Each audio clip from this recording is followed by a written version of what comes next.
जी बेटे। तो अगर हम पिछली क्लास की बात करें, ठीक है जी।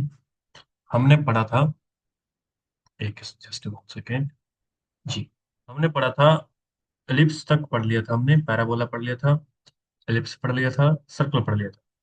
आज जो है हम डिस्कशन करेंगे अबाउट हाइपरबोला। ठीक है जी। अब सबसे पहले हाइपरबोला कैसा दिखता है, क्या कुछ उसमें होता है, ठीक है, उसकी इक्वेशन क्या होती है, वो सारा यहाँ पे हम पढ़ने वाले हैं सबसे पहले। ठीक है जी। हाइपरबोला वो होता है, जैसे कि हमने पहले पढ़ा था ना पैराबोला के लिए, कि मान लो आपके पास क्या है, एक फिक्स्ड लाइन है और एक फिक्स्ड पॉइंट है। ये एक्स वाई एक्सिस नहीं है, ये बस एक डायरेक्ट्रिक्स है। ठीक है जी। यहाँ से हम ऐसे पॉइंट्स लेते हैं, ठीक है जी। यहाँ से ये पॉइंट आपका पी हो गया, ये जो आपका पॉइंट है जिसको आप फोकस बोलते हो, पॉइंट आपका एस हो गया। ठीक है जी। और ये जो लाइन है वो आपकी स्मॉल एल जो है वो लाइन होगी आपकी। ठीक है। हमने क्या कहा था पैराबोला के लिए, कि इन दोनों का डिस्टेंस क्या होना चाहिए, सेम इक्वल। ठीक है। एलिप्स के लिए थोड़ा अलग था।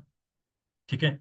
अब इन्होंने क्या कहा है, इन्होंने कहा कि सबसे पहले इन्होंने एसेंट्रिसिटी को डिफाइन किया, कि एसेंट्रिसिटी क्या होती है। एसेंट्रिसिटी होती है पी एस, ये वाला डिस्टेंस जिसको आप फोकल लेंथ बोलते हो। ठीक है। ये वाला डिस्टेंस डिवाइडेड बाय इस पॉइंट का लाइन से डिस्टेंस, यानी कि ये पी एल का डिस्टेंस। ठीक है। पी पॉइंट से लाइन एल का डिस्टेंस, परपेंडिकुलर डिस्टेंस, इन दोनों को जब डिवाइड करोगे इसको हम बोलते हैं जी एसेंट्रिसिटी।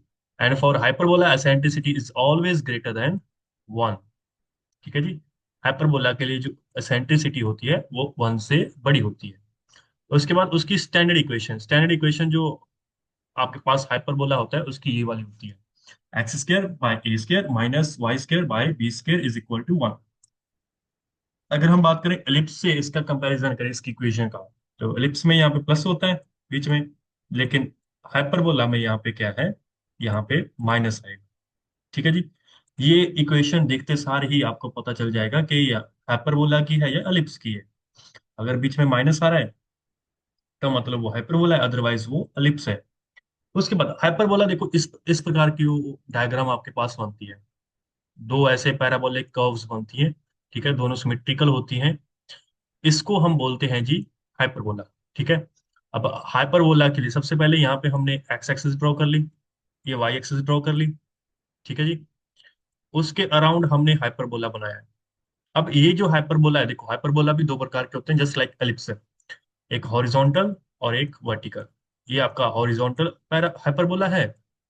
अगर हम वर्टिकल की बात करें तो वो कुछ इस प्रकार का बनेगा। ठीक है जी। इस प्रकार का बनेगा, ऊपर नीचे ऐसे। तो अभी हम जो है वो हॉरिजॉन्टल हाइपरबोला की बात कर रहे हैं। तो हॉरिजॉन्टल हाइपरबोला में, ठीक है जी, जिस एक्सिस के ऊपर वो लाई करता है, ठीक है, जिस एक्सिस के ऊपर लाई करता है उसको हम बोलते हैं ट्रांसवर्स एक्सिस। इसको हम बोलेंगे ट्रांसवर्स एक्सिस। ठीक है जी।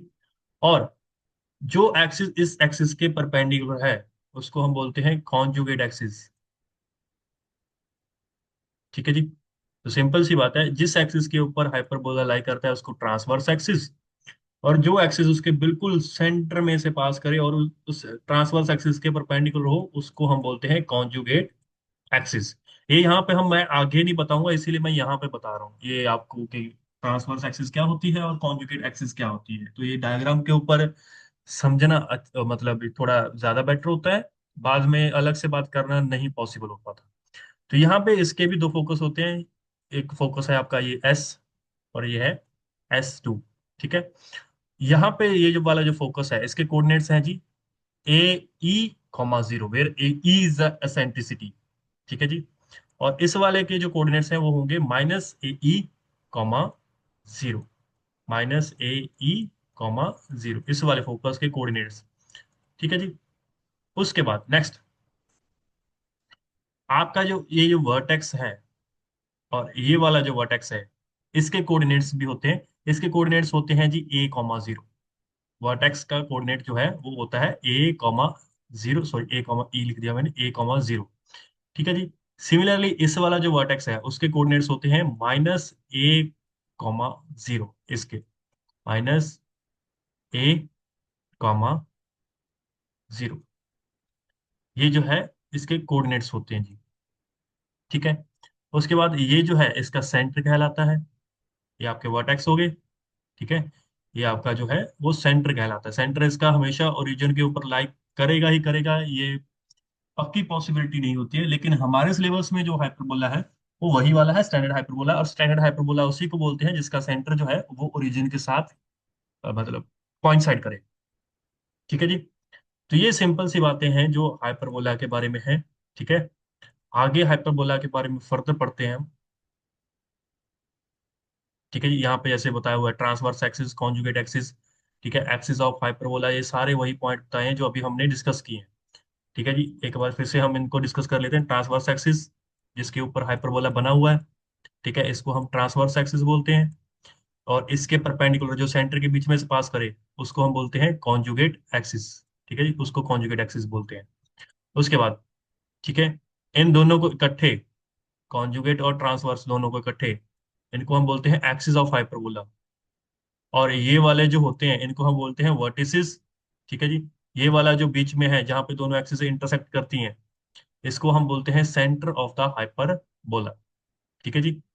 इसके बाद इन्होंने बोला है कि अगर दोनों एक्सिस की लेंथ जो है वो इक्वल हो, ठीक है, दोनों एक्सिस की लेंथ अगर क्या हो, इक्वल हो, दोनों एक्सिस इक्वल हो जाएं, तो उस हाइपरबोला को हम बोलते हैं rectangular hyperbola. Just for knowledge है, इसके रिलेटेड एग्जाम में क्वेश्चन तो नहीं आते, लेकिन फॉर नॉलेज आपको पता होना चाहिए। और ये इक्विलेटरल हाइपरबोला भी इसको बोल दिया जाता है, रेक्टेंगुलर हाइपरबोला को। अगर आप बोलोगे कि हमें कैसे पता चलेगा कि दोनों की जो लेंथ है वो सेम है या नहीं है, तो सिंपल सी बात है, आपके पास ए इज इक्वल टू बी आएगा उसके लिए। ठीक है जी। अगर आपका ए और बी की वैल्यू सेम आ रही है, अगर हाइपरबोला में ए और बी की वैल्यू सेम आ रही है, इट मींस आपका जो है, जो आपका हाइपरबोला है वो एक रेक्टेंगुलर हाइपरबोला कह लो या इक्विलेटरल हाइपरबोला कह लो। ठीक है, मतलब दोनों की एक्सिस क्या है, इक्वल है। या उस इक्वेशन को हम इस प्रकार से भी लिख सकते हैं, अगर हम इसको सारे को दोनों तरफ ए स्क्वायर के साथ क्या कर दे, मल्टीप्लाई कर दे। ठीक है जी। तो आपकी जो इक्वेशन है वो इस प्रकार से बन जाएगी यहाँ पे नीचे। इसके बाद नेक्स्ट, जैसे हमारे पास रिलेशन था to find the eccentricity in ellipse, same relation हमारे पास होता है हाइपरबोला में। ठीक है जी। यहाँ पर रिलेशन होता है B square is equal to A square into E square minus one. अगर एलिप्स और इसकी डिफरेंस की बात करें, देखो एलिप्स में हमारे पास क्या था, एलिप्स में हमारे पास था कि यहाँ पे जो है वन माइनस ई स्केयर आ रहा था, वन माइनस ई स्केयर आ रहा था, लेकिन हाइपरबोला में ई स्केयर माइनस वन आता है। ये बात का सबसे ज्यादा ध्यान रखना यहाँ पे जरूरी होता है जी। ठीक है, कि किस में ई स्केयर माइनस वन है और किस में वन माइनस ई स्केयर है। और उसके बाद नेक्स्ट, यहाँ पे आपने ए किसको लेना है, बी किसको लेना है, ये भी बहुत बड़ी प्रॉब्लम हो जाती है। देखो यहाँ पे ये जो है ये इक्वेशन है हॉरिजॉन्टल हाइपरबोला की। अगर आपके पास वर्टिकल हाइपरबोला हो तो उसकी इक्वेशन कुछ इस प्रकार की होगी,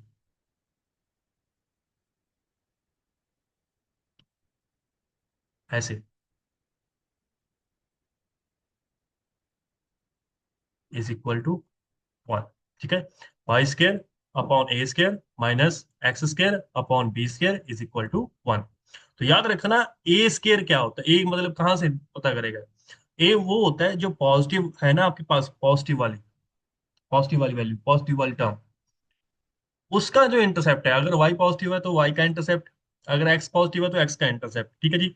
उसको आपने a लेना है, और जो नेगेटिव वाली टर्म है उसका जो इंटरसेप्ट आपका निकलेगा वो आपका जो है वो b की वैल्यू बताएगा। ठीक है जी। इतनी सी बात का जो है वो ध्यान रखना है आपने। अगर इतनी सी बात का आप ध्यान रख लेते हो तो आपके पास एसेंट्रिसिटी निकालने का जो रिलेशन है वो बड़ा इजी हो जाता है। ठीक है जी। नेक्स्ट आपके पास जो है यहाँ पे इन्होंने लिखा हुआ, एक मिनट ये रेज कर दें जी। नेक्स्ट इन्होंने बोला हुआ है trace of a hyperbola. Trace of a hyperbola हम नहीं करेंगे क्योंकि अभी इतना इंपॉर्टेंट हमारे लिए नहीं है। हम सीधा बढ़ते हैं जी इक्वेशंस ऑफ डायरेक्ट्रिक्स की ओर। देखो डायरेक्ट्रिक्स जो है इसकी भी होती है, दो डायरेक्ट्रिक्स होती हैं। ठीक है, डायरेक्ट्रिक्स कैस क्या होती है, डायरेक्ट्रिक्स, डायरेक्ट्रिक्स की जो है, देखो पैराबोला भी हम हमने पढ़ा था। ठीक है, क्या होता है, मान लो आपके पास क्या कहते हैं, हाँ, ठीक है, वर्टेक्स है और आपके पास सेंटर है। ठीक है, उसके बिल्कुल ना आपके सेंटर में से डायरेक्ट्रिक्स आपकी जो है वो पास करती है, ये दोनों। ठीक है जी। मतलब डायरेक्ट्रिक्स से वर्टेक्स का डिस्टेंस और सेंटर का डिस्टेंस क्या होता है, इक्वल होता है। और इसकी जो इक्वेशन होती है डायरेक्ट्रिक्स की इक्वेशंस, वो होती हैं X is equal to plus minus A E, sorry A by E. ठीक है जी। जो डायरेक्ट्रिक्स की इक्वेशंस होती हैं वो होती हैं X is equal to plus minus A by E. और अगर आपके पास वर्टिकल हाइपरबोला आ गया तो Y is equal to plus minus A by E, उसकी जो है वो इक्वेशन बन जाती है। ठीक है जी। इसके बाद नेक्स्ट आपकी लेटेस्ट रेक्टम की बात होती है। लेटेस्ट रेक्टम की जो डेफिनेशन है वो सेम है जैसे कि पैराबोला में पढ़ी थी हमने और एलिप्स में पढ़ी थी। एक ऐसी लाइन सेगमेंट जो हाइपरबोला को क्रॉस ना करे लेकिन उसके फोकस में से पास करे, और दूसरा उसकी जो एक्सिस है मेन एक्सिस यानी जिसको हम ट्रांसवर्स एक्सिस बोलते हैं उसके परपेंडिकुलर हो। ठीक है। ट्रांसवर्स एक्सिस के परपेंडिकुलर हो और फोकस के बीच में से पास करे, ऐसी लाइंस को हम क्या बोलते हैं, लेटस रेक्टम। ठीक है जी। तो अब लेटेस्ट रेक्टम में हमें ये पता होना चाहिए कि जो फोकस है, फोकस के कोऑर्डिनेट्स क्या होते हैं। फोकस के कोऑर्डिनेट होते हैं जी ए ई। क्या होते हैं, ए ई। तो इसकी जो इक्वेशन है वो हो जाएगी आपकी एक्स इज इक्वल टू ए ई, ये वाले की, पॉजिटिव वाले की। और अगर नेगेटिव वाले की बात करें तो साथ में आएगा आपका साइन माइनस। तो इसीलिए हम यहाँ पे प्लस माइनस का साइन यूज करते हैं, क्योंकि अगर हम प्लस का साइन यूज करेंगे तो आपके पास जो पॉजिटिव साइड है उस लेटेस्ट रेक्टम की इक्वेशन आएगी। और अगर माइनस का साइन यूज करोगे तो जो नेगेटिव साइड है उसकी लेटेस्ट रेक्टम है उसकी इक्वेशन आपके पास आ जाएगी।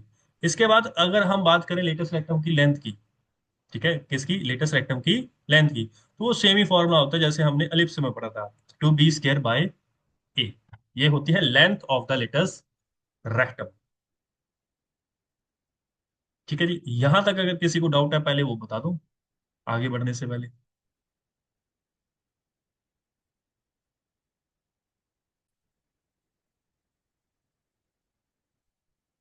तो आगे बढ़ते हैं जी।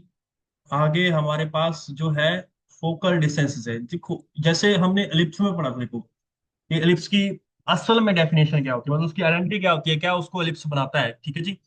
वैसे ही सेम जो है ना यहाँ पे, अब हम हाइपरबोला के बारे में पढ़ेंगे कि ऐसी क्या चीज है जो हाइपरबोला को हाइपरबोला बनाती है, उसकी मतलब डेफिनेशन क्या होती है।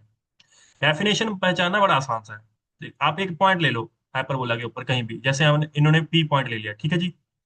आप क्या करो, पहले उसका डिस्टेंस निकालो एक फोकस से, फिर उसका डिस्टेंस निकालो दूसरे वाले फोकस से।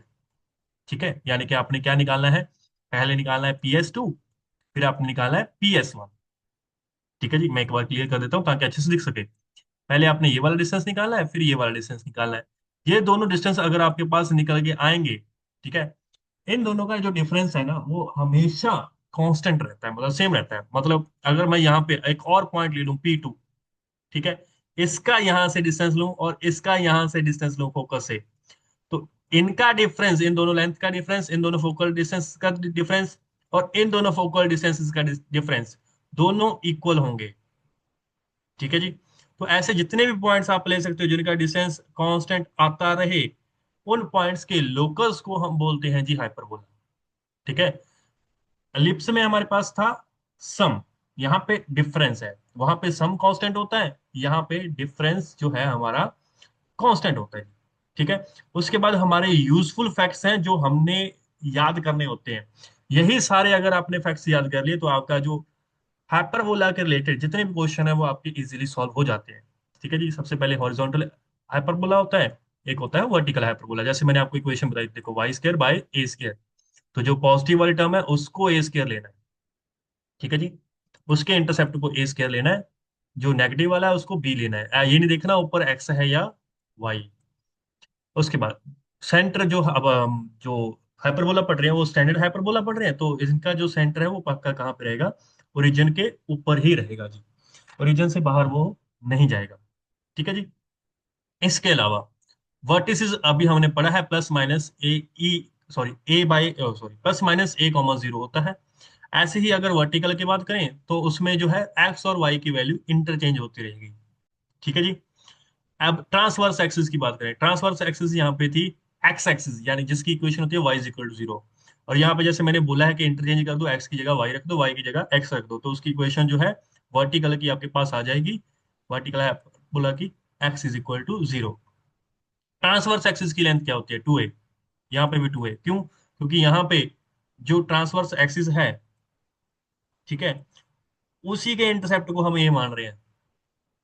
ठीक है, यहाँ पे हम उल्टा कर देते हैं, यहाँ पे हम उल्टा कर देते हैं, एक इसको लेना है, उसको, ठीक है, जो एक्सिस आपकी बड़ी है। इसीलिए यहाँ पे दोनों की जो इक्वेशन है वो सेम रहती है। ट्रांसवर्स एक्सिस की जो लेंथ है ना वो सेम रहती है, इक्वेशन सॉरी लेंथ है, लेंथ सेम रहती है, ठीक है जी।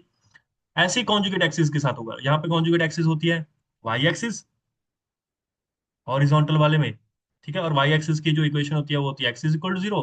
यहाँ पे आपने इंटरचेंज कर देना, एक्स की जगह वाई रख देना, वाई की जगह एक्स है। अब दोनों की लेंथ होगी सेम, क्योंकि हमने छोटे वाली जो आपके पास एक्सिस है उसी को हमने बी माना है, उसी के इंटरसेप्ट को बी माना है, तो इसीलिए आपकी दोनों की लेंथ जो है वो सेम रहेगी। ठीक है जी। यहाँ पे फोकस हमने पढ़ ही लिया था कि plus minus A E comma 0 होता है। यहाँ पे मैंने बता दिया कि एक्स और वाई की वैल्यूज को एक दूसरे के साथ स्वैप कर दो, आपके पास जो है दोनों की इक्वेशन याद रह जाएगी। नेक्स्ट, डायरेक्ट्रिसिस। डायरेक्ट्रिसिस हमने अभी पढ़ा है कि X is equal to plus minus A upon E जो है वो हॉरिजॉन्टल हाइपरबोला की होती है, वर्टिकल की एक्स की जगह वाई रख दो बस। सेम लेटेस्ट वेक्टर की इक्वेशन अभी हमने पढ़ी है, इसमें और कुछ नहीं, एक्स जहां जहां आ रहा है वहां वहां वाई लिख दो जी। नेक्स्ट, लेंथ जो है लेटेस्ट रेक्टम की लिप्स और हाइपरबोला के लिए चाहे कुछ भी हो जाए सेम ही वैल्यू रहती है। ठीक है जी। फोकल डिस्टेंस है दोनों के फोकल्स, जो है फोकस है उनके बीच का डिस्टेंस। वो डिस्टेंस हम कैसे निकालते हैं? अगर आपको दोनों के फोकस जो है, ठीक है, दोनों के फोकस जो है, ठीक है, वो अगर आपको याद है तो आप दोनों का डिस्टेंस फॉर्मूला लगा के फोकल डिस्टेंस निकाल सकते हो। ये आप चाहे याद ना भी करो, अब भी कोई दिक्कत नहीं है, क्योंकि आप सीधा, अगर आपको पॉइंट्स के कोऑर्डिनेट्स याद हैं, फोकस के कोऑर्डिनेट्स याद हैं, तो आप सीधा जो है ये निकाल सकते हो। ठीक है जी। कहाँ गया?